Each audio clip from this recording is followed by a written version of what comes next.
A new day. Nils, Ito, and Amon enter the dungeon, soon meeting goblin archers. When they defeat all the enemies, Ito tends to Amon's wounds and they agree that this is not a good sign, as there shouldn't be goblin archers on the 5th level. So Nils says head back now. They've already earned enough for 3. Seeing Amon surprised by his rush to leave, he says it's best not to gamble. His motto, survival comes first, always. Heading back to the exit, Amon says it's better if Rio comes along too. After hearing him, Ito says groups need similar skill members, and they still aren't on Rio's level. While they talk about it, we see for a moment a giant monster with an axe, which annihilates the last of a group of adventurers who had the misfortune of running into it. But back with Rio, he reflects outside city on his last battle, thinking Eleonori's magic was incredible. He also recognizes that they were matched in casting speed, and for that very reason, he must develop his strengths and reinforce his skills to turn them into strengths, that being his only option. Another thing he must consider is movement speed, as the magic she used to get close to him must be wind magic, and he feels a little envious of it. Although on second thought, he avoids being envious of something he doesn't have and focuses on finding a way to move faster using water magic. His first idea is the water jet spell, used underwater to reach the surface. On land, though, he'll need a different tactic instead now. After a few seconds, what he does is create a path of ice on the ground to stand on top of it. Then, visualize the magic blasting from his back, using only water jet 256. After that, he gets only a small boost to move a little, which he calls a failure. Try it in real combat and you'll be stabbed 302 times. Still, he treats it as ongoing and wonders if repeating it with 1024 jets could work. But before trying it, he heads to the library, eager to learn more about akumas and alchemy. Meanwhile, Lynn reads forbidden books, still unable to find what she needs today. After some time, he deems it absurd.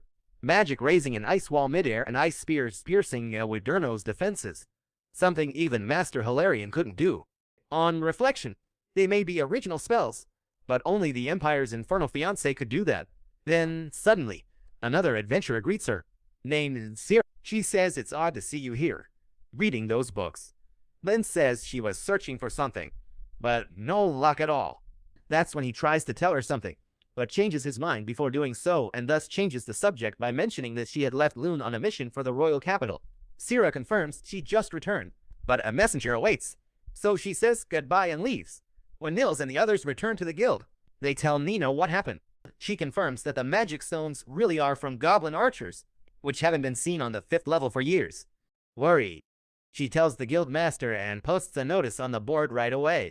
On hearing, Yu takes it as a sign and asks Nina how many B-rank groups are in town. She says only, at the moment, Crimson Sword and White Brigade. And as for the latter, the leader Phelps and his main party are present, as they returned from a mission 2 days ago. Hearing that, Yu asks her to bring both groups. He wants to make an offer himself. Once Abel is informed about this meeting, he doesn't feel entirely comfortable with Phelps also being present. Regis says there's no point worrying now, and that, as she understands it, they've been friends for quite a long while already. Entering Hugh's office, Abel gloomily greets Phelps, White Brigade leader. Phelps seems used to Abel's attitude by now, too. Once seated, Hugh repeats that goblin archers were spotted on the dungeon's 5th level, and the report is solid. The adventurers who met them brought back their magic stones as clear proof. Because of this, what he wants to ask both groups is to go to the dungeon to look for signs of the Great Tide. This is an exponential growth in the monster population, and it's only been 10 years since the last one, which means they could experience another one at any moment. Knowing they don't work for free, he tells them he'll pay 100 gold up front right then, and 200 more once they finish the mission successfully. Abel asks if they need to check whether another is coming. Yu says yes, he must gauge odds, and if it does, they return to the surface at once, so that they can leave the dungeon entrance and position themselves on the double wall, with the guild and the knights collaborating. I've already briefed the Lord on this mission and your defense plans. He also adds we leave at first light tomorrow, and word has gone out that the dungeon will stay closed until we return then. Both groups accept mission. Meeting ends. The next morning, Rio tells his companions that he will be leaving early because he wants to visit the north wing of the library, as they have advanced material there, hoping to learn more about alchemy than in the south wing. Ito says that makes no sense. Only D-rank adventurers can enter there, but for him, it won't be any issue. Amon wonders if the rumors about forbidden books were true. something that completely catches Rio's attention. Ito confirms that they really exist, but you need to be B ranked to read them, which leaves him a bit disappointed. Changing subjects, Nils says it's time to hit the dungeon, so Rio says goodbye and then leaves first. Once he arrives at the library and is granted entry, he observes that the south wing is enormous and its atmosphere is spectacular, which he likes, although he thinks he'll need help locating the books he needs. This makes him worry about whether to do it or not, as they might find it strange if he asks about the Akumas. After climbing the stairs, she stares at Sarah, stunned by her striking presence. Crimson Sword and White Brigade gather at the dungeon entrance. Phelps says he's with half his brigade, and they brought only sea level or higher. Before Hugh opens the door, Abel stops him right then, worried. So he asks Lynn to cast the probing wind spell and scan the first level. When he casts this magic directly in the direction they are heading, he informs them that there are several signals at the entrance and that there are several hundred of them. Abel's suspicions confirmed. Phelps calls the tide. Reacting, he orders everyone to fall back and alert the knights and the guild. The monsters will arrive any moment. They quickly clear the area to close the double walls gate, completely sealing off the dungeon entrance. Here we see Nils and the others find out at the guild that the dungeon has been closed, and he assumes it's related to the goblin archers they saw earlier. Suddenly, an adventurer rushes in to warn that the great tide is near. Monsters will emerge, so this is a top priority mission for all of you. Then he tells them to stand on the dungeon's first wall and attack immediately.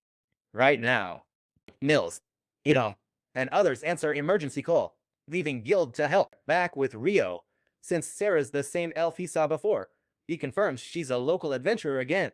Rio stares, stunned. She steps up, offers her hand, says she's Sarah, and he finally introduces himself to her. She asks if he's looking in the library. Rio says he's researching alchemy, hiding his wish to learn about Akumas. Though it's not urgent, he plans to build a golem, stunning Sarah, who calls it ambitious. She says she doubts any book explains how to create a golem, but some may offer clues. She asks him to come with her. She knows this place like her own hand.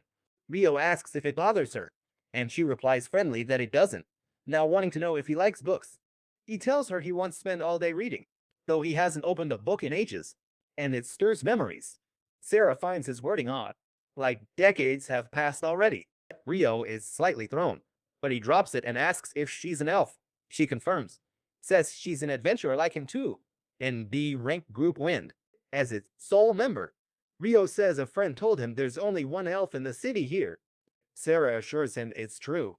Elves rarely show up in human settlements. She's an exception, but it let her meet him, and she's glad. Rio takes those words well, and that's when they arrive at the area where the books that could be useful to him are. Returning to the emergency, all entrances are quickly closed, and the adventurers surround the center from on top of the wall, already prepared for the imminent attack. All of a sudden, the gate sealing the dungeon is knocked down, and the monsters that were waiting to get out let out a roar now that they are free. Yu gives the signal to start the attack, causing the long-range adventurers to start firing everything they have at these enemies. Gradually, goblin archers wound low-rank adventurers. Seconds later, then knights take position to defend the north flank. Abel recognizes them at once. They're the Marquis de Lune's knights. Yu's glad he met Commander Neville yesterday, the very man now leading them all. So the meeting was worth it. They keep firing arrows, but Yu worries. Seeing too many enemies now. There weren't nearly this many before. Phelps warns the others it'll be a hard fight. For now, it's only goblins and archers. But still they can't drop their guard at all, ever. Meanwhile, Abel tells Lynn this will drag on, so he doesn't want her burning much mana. But if she has an area spell, use it. She says she has none and doesn't know why he's asking. Regis says he's out of arrows, but soon adventurers arrive with plenty more to keep fighting. Nils hands Abel a barrel of arrows and Hugh's warning. A monster may be beyond the wall, and he wants Crimson Sword to deal with it. Later, when they finally defeat most of the goblins, Hugh asks the two groups to descend from the wall, so they now go on the attack. After they wipe out the last monsters, the biggest arrives, a goblin general. But on closer look, there are 3 of them instead, right there. And that means a king must be behind them. Abel tells the others that he and Phelps together will take 2 when they strike, while Regia and Sheena, Phelps' partner, handle the third. As the fight starts, Abel and Phelps slowly beat their foes, and the third does too. But at one point, Abel notices something coming from the entrance, so he warns the rest to duck. The moment he does, Razor magic shatters the entrance and races at them at speed. Warren blocks it easily with his great shield. Meanwhile, the goblin general in the attack's path is sliced clean in half. Phelps asks, "What the hell was that thing?" Regis says the attack was an air slash, but it's stronger and faster than she'd ever seen before. Abel is also aware that the king only swung his arm and was willing to sacrifice his generals to finish them off, making it clear that this final enemy is already present. Without delay, Abel and Phelps rush the king at once together, but when Phelps drives his spear into him, it rebounds off the king's tough armor. Facing the king, Yu believes they'll beat him.